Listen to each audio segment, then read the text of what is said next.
What up, y'all?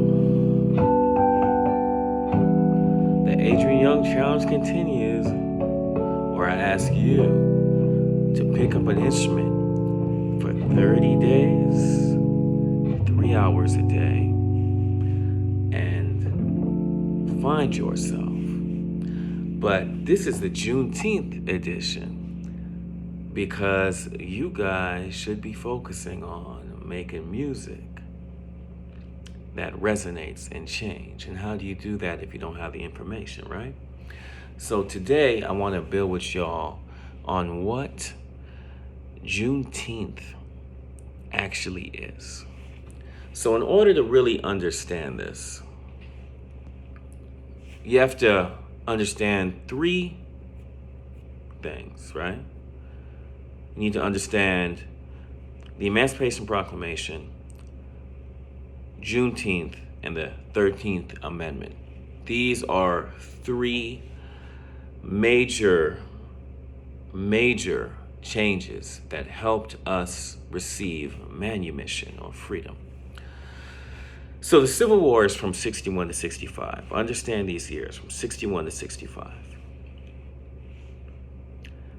And first, we have Lincoln's Emancipation Proclamation in 63. And he issued this order as a military move to destabilize the South. Okay? It was merely a military move to destabilize the South, to allow their enslaved people to now join the Union Army to fight against the South. So, in his proclamation, it said that all persons held as slaves within the rebellious states are henceforth free.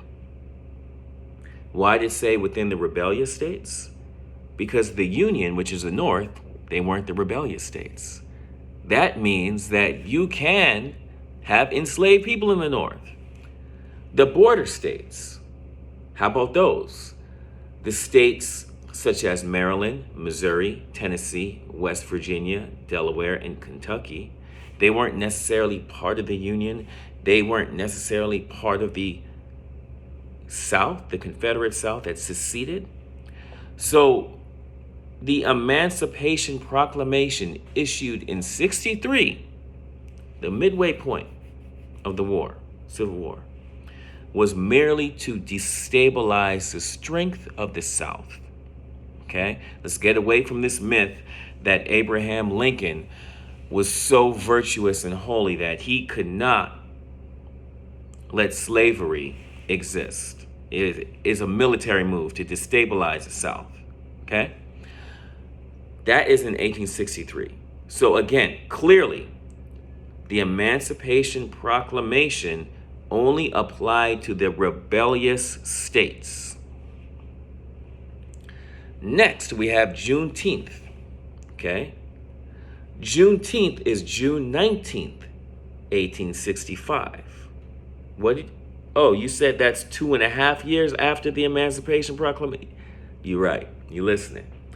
2.5 years after the Emancipation Proclamation, the Union Army went to the furthest Confederate state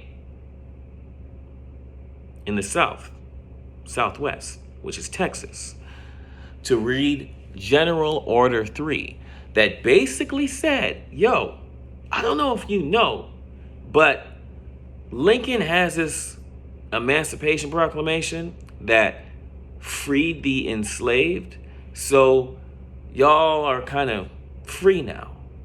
That's what Juneteenth is a celebration of, because there was no internet at that time. There was no phone calls. A lot of this information was being suppressed, and a lot of the racists in Texas that knew of this Emancipation Proclamation didn't necessarily divulge this information to their people. Okay? So I want you to listen to me when I read this General Order number 3. This is what they read to enslaves and the enslavers. So the people of Texas are informed that in accordance with the proclamation from the executive of the United States, all slaves are free. This involves an absolute equality of personal rights and property between former masters and slaves. We all know that's untrue, but I digress. And the connection heretofore existing between them becomes that between employer and hired labor. Okay? Now, check this part.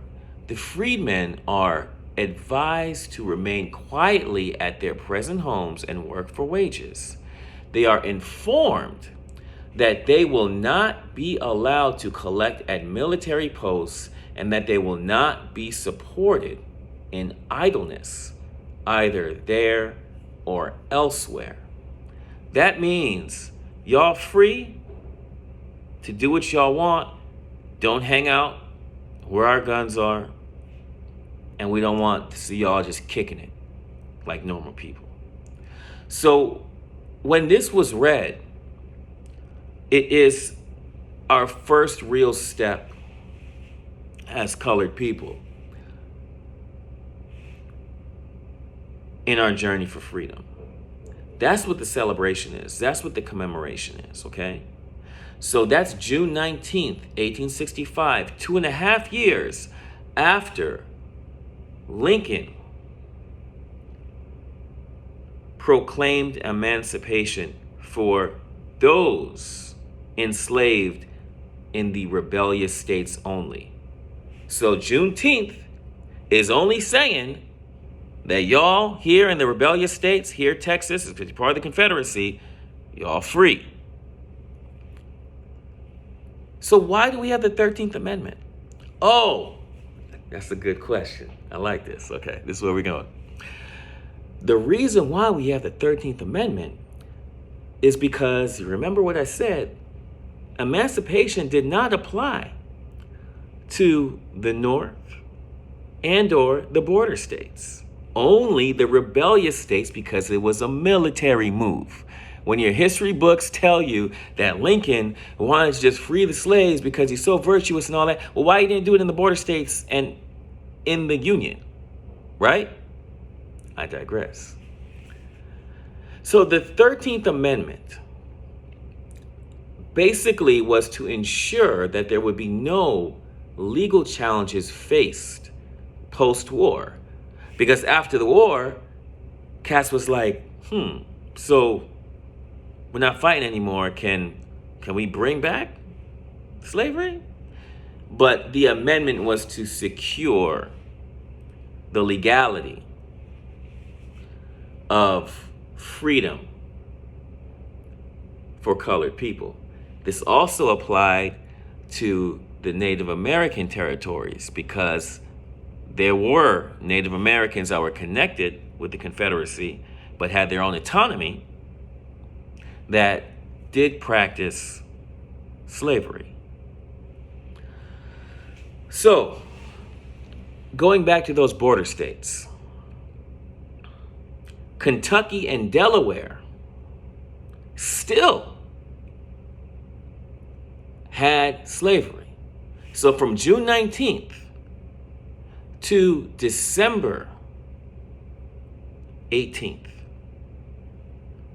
of 1865, when the 13th Amendment was created, they were still practicing slavery in Delaware and Kentucky. So Juneteenth does not represent a nationwide eradication of the legality of slavery. It represents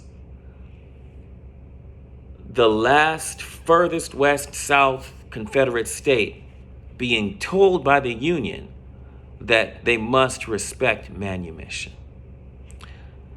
I hope this helps you talk about freedom. Happy Juneteenth, y'all.